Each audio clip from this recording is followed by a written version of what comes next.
All right, here with more reaction, Fox News contributor Kellyanne Conway. You know, Kellyanne, I often say that Democrats circle the wagons, Republicans create circular firing squads, all right? So this is what's going to be interesting to me this week when we have this impeachment inquiry vote.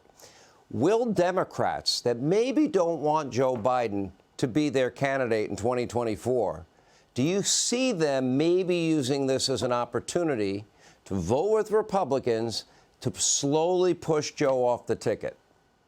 It's possible, and I think it's going on with the mainstream media and their polling, Sean. Why are CNN and NBC and other outlets that endorse Joe Biden, don't want Donald Trump to be president again, running all these polls that show a historically high unfavorability rating for Joe Biden, a high unfavorability rating on his handling the economy, energy, crime, the Middle East, Ukraine, the border, you name it.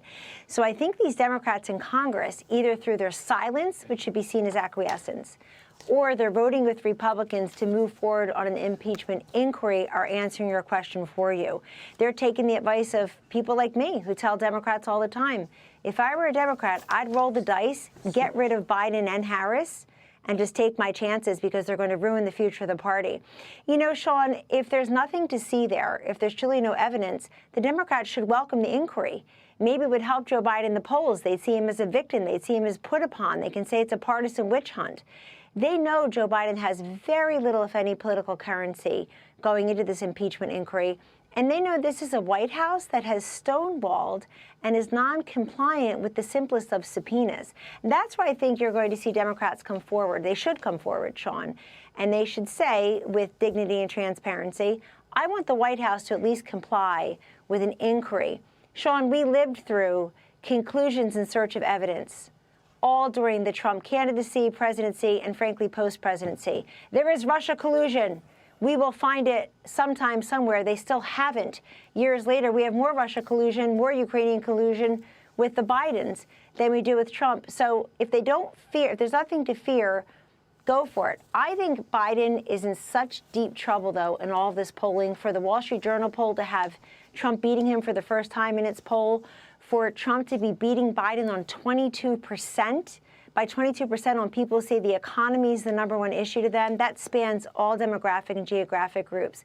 And if you think it's not so bad for Biden, watch him take Hillary Clinton with him on the campaign trail. That will really be the death knell. She is a two-time loser, election denier, the second most popular person in a two-person household every day when she wakes up.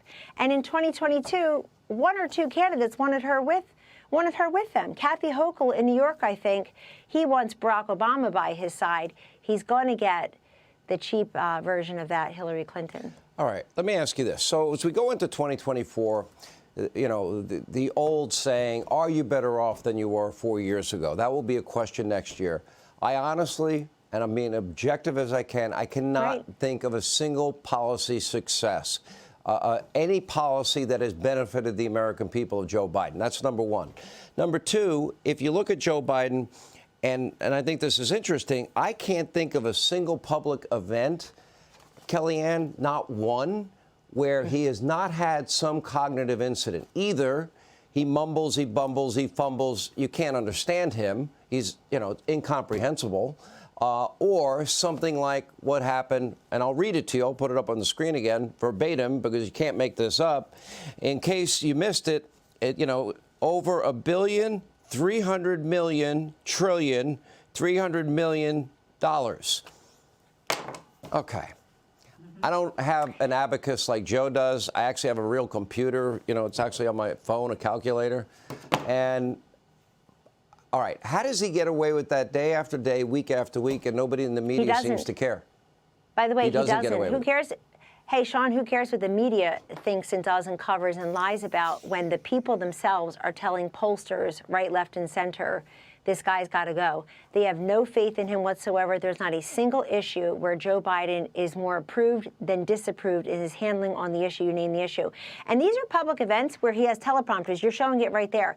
He's reading from a teleprompter, and he's making these flubs and gaffes. Can you see him in a 90-minute debate with Donald Trump when he is asked, why didn't you go to East Palestine, Ohio? Why did you kill those Keystone Pipeline jobs on day one and punish 42,000 innocent Americans who either were or could be working in those jobs?